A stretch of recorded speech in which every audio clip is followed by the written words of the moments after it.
So, Miss Rose, ano pala ang mga training programs nga na-conduct na sininga tuig sa Civil Service Commission Regional Office Number 6? Conduct kita sang 12 ka batches sang seminar workshop on the revised SALN. Ginhiwat ini sa kada probinsya, no?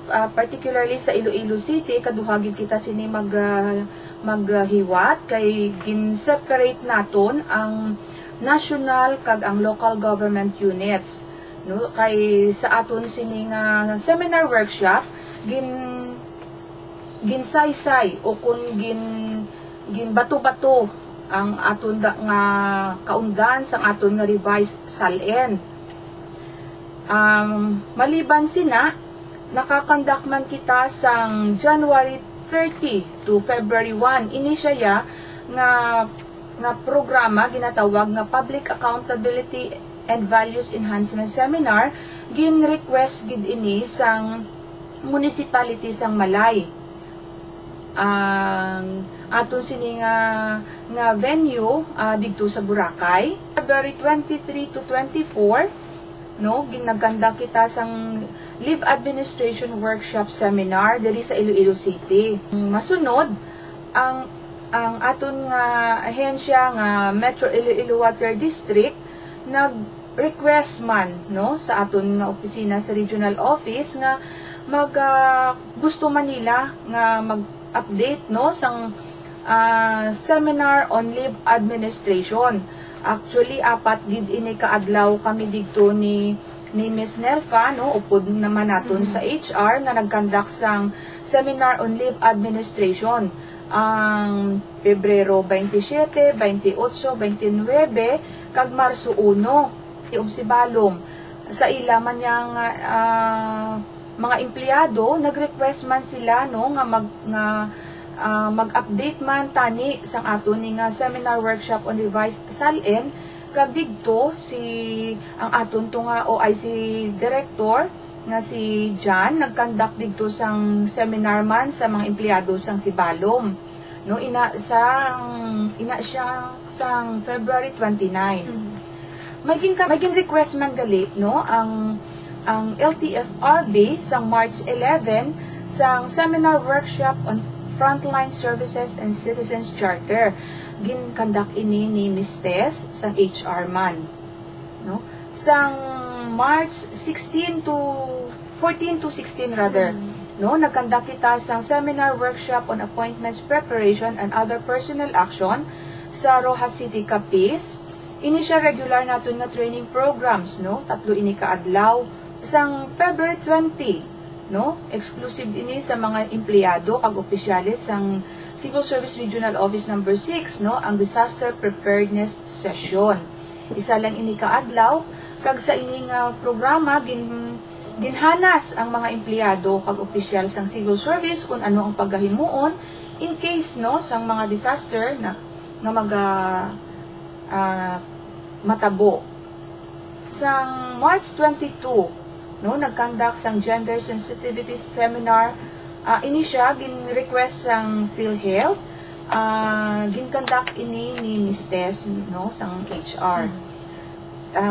Lately, may ara kitang sang March 28 to 30 ang aton nga first batch sang seminar workshop on administrative justice. Gin-conduct ini sa Iloilo City dito sa Business Inn.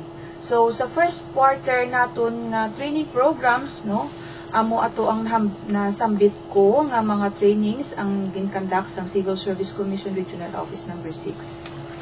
Miss Rose, so far, mga how many ka-participants, more or less estimated number of participants sa mga gin-conduct na training program sang CSC Region 6? Sige.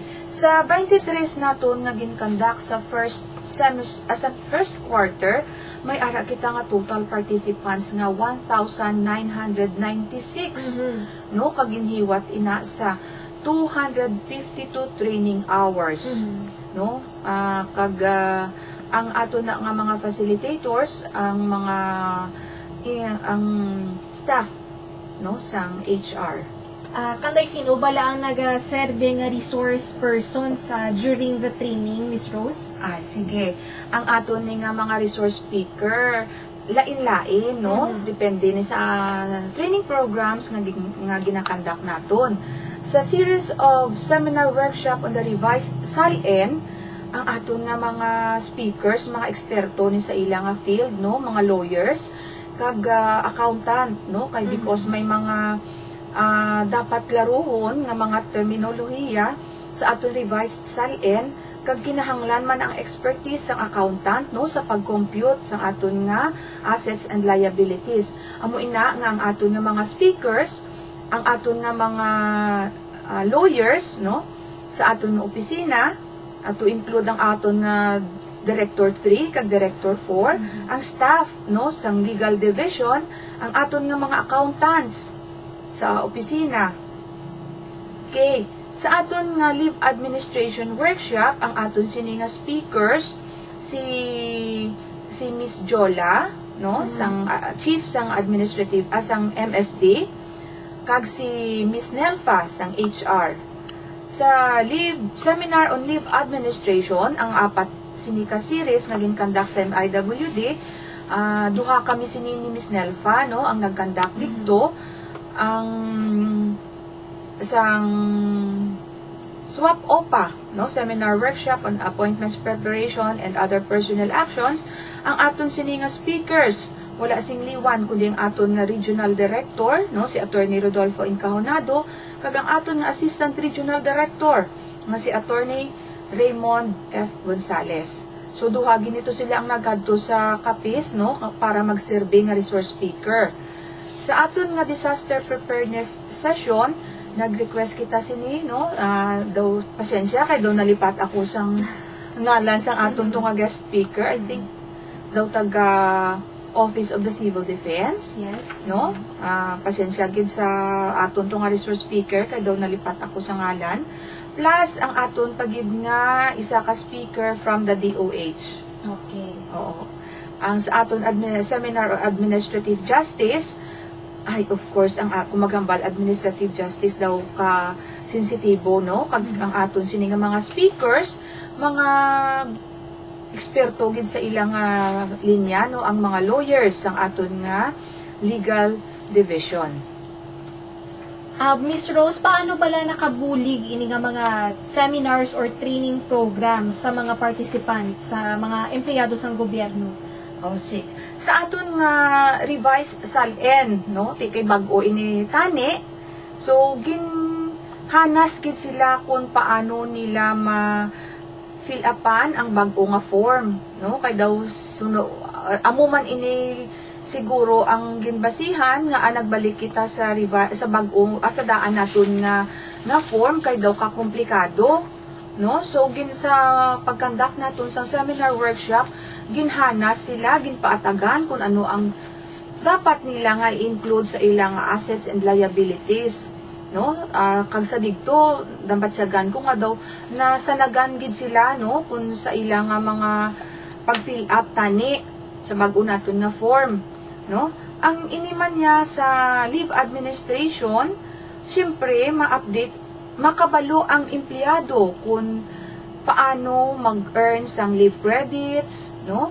Kag more or less ma-compute na nila kung pila na ang ilang leave credits earned sa ilang vacation kag sick leave, kag ma-estimate naman nila kung pila ang ilang ma-support, no, kung mag-retire na sila sa gobyerno in terms sa aton nga terminal leave nga ginatawag, no. Sa aton naman ini nga seminar workshop on appointments preparation, ini role gid ini sang aton mga human resource management officers, no, sa pag-prepare sang appointment. Kay ini nga seminar appointments preparation, no, ang mga layi, ang mga guidelines, no, kung sa pag-issue sang appointments para maibitar naton ang disapproval.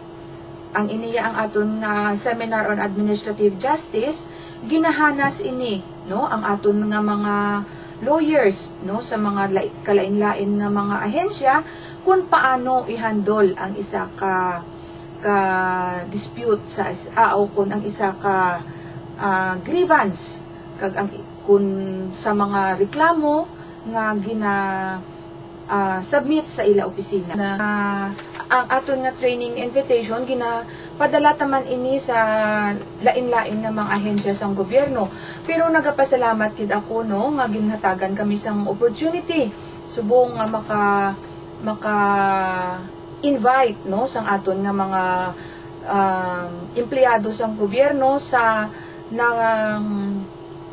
ang mga na line up naton nga mga training programs sa subong nga quarter, April, May, June. Okay. No? Gina-invite ko ang tanan no sa pag-attend sang aton nga attitudes, skills and knowledge enhancement for directors and managers nga pagahiwaton ini sa April 23 to 25 sa Negros Occidental.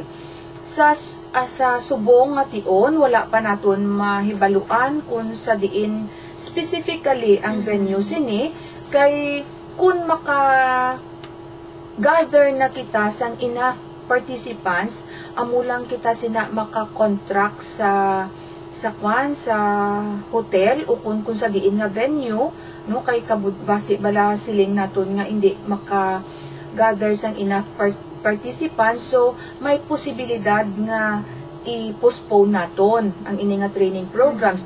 Pero ginakalipay ko gid sa pag-inform nga sa subong no nagadamo nang aton sining naghatag sang ila intensyon sa pag participate sa aton nga attitude, skills and knowledge enhancement for directors and managers, no. Ang iya sini nga registration fee is 3,000. Leave out ini nga training program gin-design gid to refresh the knowledge, skills and attitudes of directors, managers, department heads, no, on managing human resource and modern management. Kagtudluan man sila, no, sang modern management techniques. May mga experts kita nga pag-i-invite, no, mga speakers sa aton sini nga palaabuton nga attitude, skills and knowledge enhancement for directors and managers nga training. Ini siya sa liwat pag-iga-conduct sa April 23 to 25 sa Negros Occidental. Dira lang man guro ini sa Bacolod City. No? So, ang registration fee is 3,500, leave out. Ang sunod naton nga training programs nga i-conduct, amo ini ang ginatawag naton nga seminar workshop on personnel selection board members, o kung sa malipot ginatawag naton nga seminar SWPSB.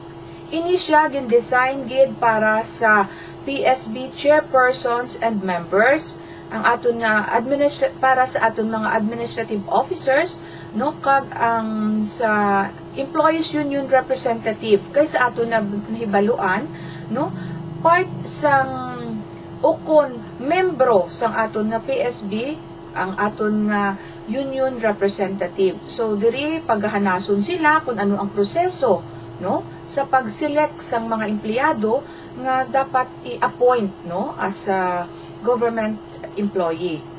Ini paghiwaton sa April 24 to 26, diri lang ini sa Iloilo City. Ang aton nga registration fee is 3,200, leave out man ini. Ang sa nahinambitan ko na gina-enhance, no, ang knowledge sang PSB chairman and members sa mga existing naton nga mga rules and regulations, procedures sa pagpili, no, sang mga aplikante sa pag-a-appoint, no, nga iga-appoint, no, as empleyado sang gobyerno. Sa palaabuton nga May 9 to 11, suno ini sa request gid sang taga Negros, kay sa ilan na notice kadamo gid to sang dapat na i-clarify sa Negros Occidental. So mahiwat kitaliwat sang seminar on administrative justice, no, digto sa Negros Occidental.